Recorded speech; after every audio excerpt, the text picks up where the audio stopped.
पहले मैं कहती थी कि मैं उसे डिवोर्स नहीं दूंगी, मैं डिवोर्स नहीं दूंगी। तो मैंने कहा कि अरे यार कीचड़ में रहने का मतलब नहीं है। अब मैं बोली नहीं, साथ में रह के फायदा नहीं है, साथ में अब मेरी जान को धोखा है। उन्होंने मुझे कहा मुझे बेल दिलाओ, मैं कैसे बेल दिलाऊं कि यार बीवी बीवी होती है, घर वाली होती है, बाहर वाली होती है। बट इस पछतावे के लिए मेरी जिंदगी में बर्बाद और नहीं कर सकती, क्योंकि मेरे जान को धोखा है। तो अब ये सब का बदला मेरे से लेगा बाहर, यू नो। आज आपने एक शायरी बहुत ही खूबसूरत सी मारी है कि एक बार जो दिल आ जाए किसी पे तो उसे भुला नहीं सकती। ये शायरी किस चीज़ को लेकर मारी है? नहीं, जब देखो मिर्ज़ा गालिब जब बने तो उनका बहुत बार दिल टूटा होगा। मैं भी दिल टूट गया मेरा। अब जुड़ने की कोई आकांक्षा नहीं है, तो इसलिए शायरियाँ निकल रही है। अगर कोई अच्छा शायर बनना है आपको, मैं सच कहती हूँ, अच्छा मेरी तरह अच्छा शायर बनना है तो बस थोड़ी ठोकरें खाओ, थोड़े धोखे खाओ, शायर बन जाओगे। तो आजकल रात में आप शायरी वगैरह लिख रही हैं? मैं आजकल कुछ नहीं कर रही हूँ, बस लेटी रहती हूँ और शायरी लिखती रहती हूँ। हाँ, लेट के शायरी लेट के ही निकलती है। लेकिन राखी अभी कल या परसों आपने कहा कि आदिल का कॉल आपको जेल से आया था और उसने कहा मैं डिवोर्स नहीं दूंगा, क्या बात हुई? पहले मैं कहती थी कि मैं उसे डिवोर्स नहीं दूंगी, मैं डिवोर्स नहीं दूंगी। लेकिन जब मैंने उनका केस देखा, कहाँ जाके, मैसूर जाके अपनी आंखों से सारे सबूत सब देखा, तो मैंने कहा कि अरे यार कीचड़ में रहने का मतलब नहीं है। कीचड़ में मैं तो डूब चुकी हूँ, अब ये पूरा कीचड़ मेरे पे आ जाएगा सारी ज़िंदगी में, एक अच्छी ब्यूटीफुल ज़िंदगी खो बैठूंगी। तो अब प्यार का बुखार तो था मुझे, लेकिन इस बुखार ने करोना हो गया, तो मैं अब दोबारा करोना नहीं चाहती।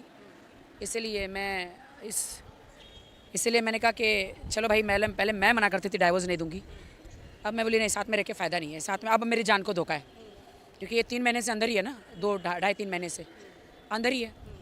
इनको बेल ही नहीं मिल पा रही है। उन्होंने मुझे कहा मुझे बेल दिलाओ, मैं कैसे बेल दिलाऊँ?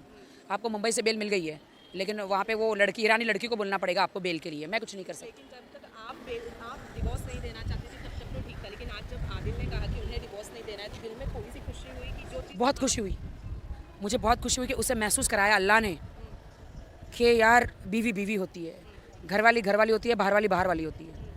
आज उसे पछतावा इतना हुआ, उसने पूरा रमज़ान अंदर ही जेल में ही किया, और आज उसे इतना पछतावा हुआ है। बट इस पछतावे के लिए मेरी ज़िंदगी में बर्बाद और नहीं कर सकती, क्योंकि मेरे जान को धोखा है। अब ये आएगा ना, तो अब ये सब का बदला मेरे से लेगा बाहर, यू नो, और ये मैं होने नहीं दूंगी। तो इसलिए मेरी ब्यूटीफुल ज़िंदगी, अकेले खाती पीती सोती हूँ, अकेले मस्त शायर हूँ मैं, और शायर बन गई हूँ मैं, और मस्त कहते ना, मिर्ज़ा गालिब बन गई हूँ, लेडी मिर्ज़ा गालिब मैं। अकेले ज़िंदगी बहुत बेहतर है। लेकिन उन्होंने पूछा आपसे कि मेरे बिना खुश हो, क्या कर रही हो, कुछ ऐसा? नहीं, उन्होंने बहुत पटाने की कोशिश की मुझे, हाँ, ऐसे शब्द। मैंने कहा इससे कोई फ़ायदा नहीं है। मैंने कहा वो वक्त था जब मैंने आपको बोला था, आपके पैर तक पड़े थे, आपने मेरे को घसीट के दरवाजे पर लेकर गए थे, बोले वो वक्त याद करो।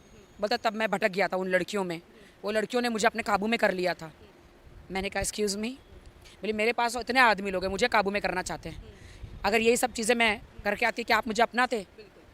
आप मुझे नहीं अपनाते, आप मुझे एक उल्टा और अलग अलग औरत को नाम देते हैं।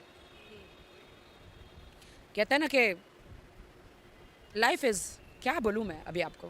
लेकिन एक शायर को जब दोबारा प्यार होता है तो वो उससे भी गहरा वाला प्यार होता है, तो राखी अब जब आपको दोबारा प्यार होगा तो कितना गहरा होगा, आदिल से कितना? मुझे नहीं लगता मुझे दोबारा प्यार होगा। अभी मुझे फ़िलहाल लगता है कि मुझे नहीं लगता, कहीं ना कहीं, किधर न किधर कहीं ना कहीं होगा।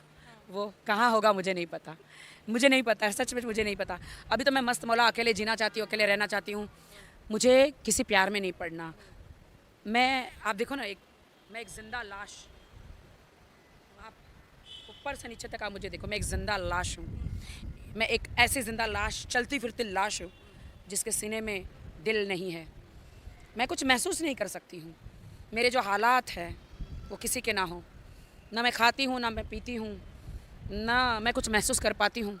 सिर्फ़ और सिर्फ मैं रोती रहती हूँ, क्योंकि अपने पेरेंट्स को मैं मिस करती हूँ। इस दुनिया में, भरी दुनिया में अकेले रह गई हूँ मैं, मेरी माँ को मिस कर रही हूँ मैं। Thank you. जल्दी आइए आप दुबई से।